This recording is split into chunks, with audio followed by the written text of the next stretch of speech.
ज्यांचा ज्यांचा सन्मान आता इथे झाला त्या सर्वांचं मनापासून अभिनंदन करतो. संवाद व्यासपीठाच्या माध्यमातून आणि अविनाश रानवडे यांच्या वाढदिवसाच्या निमित्तानं या परिसरातली सामाजिक कार्यात अत्यंत चांगलं काम करणारं व्यक्तिमत्व हरीशप्पा मोरे यांच्यामुळं आज आपल्या सर्वांना एका चांगल्या कार्यक्रमाची संधी मिळाली. मगाशी आपण गझल ऐकली, त्यातल्या 2 ओळी इतक्या भावल्या की ते खरंच सगळ्यांना लागू पडतं. स्वभाव इतका खरा पाहिजे, खळाळणारा झरा पाहिजे. आमचे तुकोबारे असं म्हणतात, तुका म्हणे झरा आहे मूळचाची खळा. तर झऱ्याच्या संदर्भातलं एक उदाहरण सांगतो.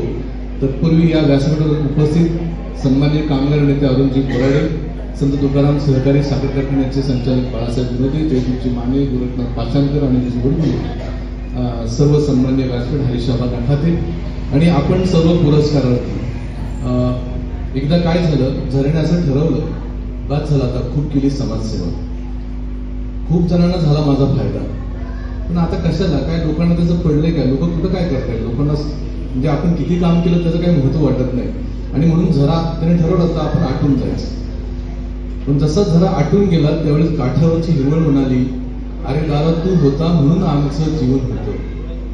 थोड्या वेळानंतर तिथं झाड म्हणाला, अरे दादा तू होता म्हणून आम्ही जिवंत होतो. नंतर थोड्या वेळ झाडावरचे पक्षी म्हणाले, अरे तू होता म्हणून आम्हाला तुझ्यात आमचं प्रतिबिंब पाहता येत होतं.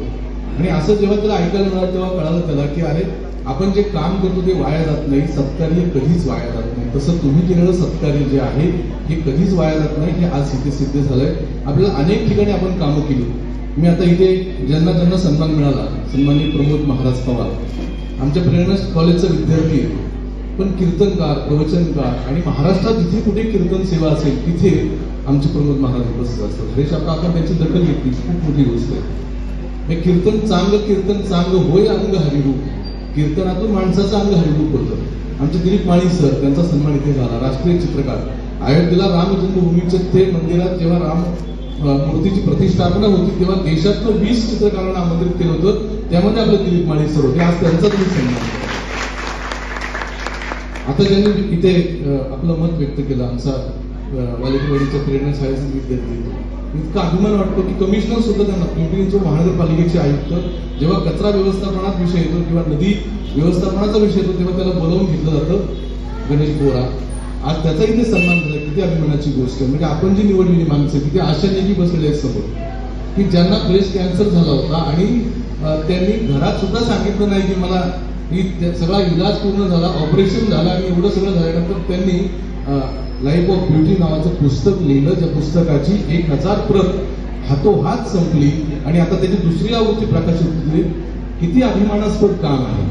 आणि अशा सगळ्या व्यक्तिमत्वांची आपण निवड करतात. आमचे गणेशजी हुंबे पत्रकार, रोखोक जे मांडायचं ते स्पष्ट मांडायचं आणि अत्यंत प्रभावी लेखणी, असं व्यक्तिमत्व, त्यांचा इथे सन्मान झालाय. गुरुदास भोंडवे या परिसरातील एक खूप चांगल्या प्रकारचं म्हणजे साऊंड सिस्टीम असू द्या, डिजिटल युगातलं काम असू द्या, खूप चांगलं काम करणारं व्यक्तिमत्व आहे. सुरज भुमरे ज्यांनी मगाच्या कार्यक्रमाचं सूत्रसंचालन केलं, म्हणजे कवी म्हणून तर ते प्रसिद्ध आहेतच, पण एक उत्तम सूत्रसंचालक आहेत, एक उत्तम गझलकार आहे आणि नावाप्रमाणे म्हणजे चेहऱ्यावर सतत हास्य असते, इतकं चांगलं व्यक्तिमत्व.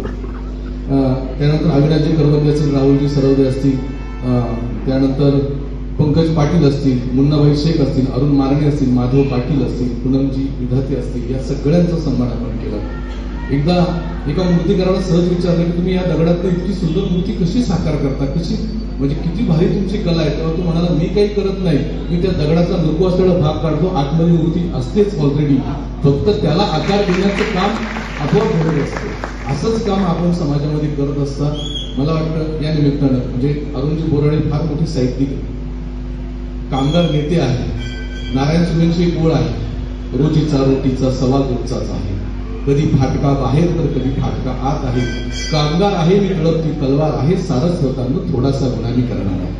म्हणजे लेखकांना सांगतात की श्रमिकांची सुखदुःख मी मांडणार आहे, ते काम अरुणजी करतात. साखर कारखान्यावर काम करणारे आमचे बाळासाहेब विनोदे सामाजिक म्हणजे दरवर्षी त्यांच्या आईच्या पुण्यस्मरणाच्या निमित्तानं 51,000 ते 1 लाखाच्या माध्यमातून ते देणगी नेतृत्व करत असतात. सिद्धुताई सपकाळांना आणतात, प्रकाश बाबा आमटेंना आणतात, इतक्या मोठमोठ्या माणसांना आणतात, त्यांच्या कार्यासाठी मदत करतात. अशी ही सगळी माणसं आहेत.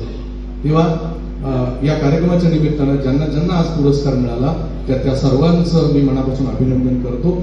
माणसानं कसं अक्षरासारखं असावं, जगण्याच्या पानावर अलगद जाऊन बसावं, अर्थासाठी ओळीनं, शब्दानं ओळीनं नाचावं, एका अक्षरानं दुसऱ्या अक्षराला आनंदानं वाचावं. आपण सगळ्यांनी ह्या सगळ्यांना टाळ्यांच्या गजरात जोरदार आनंदाने वाचूया. धन्यवाद.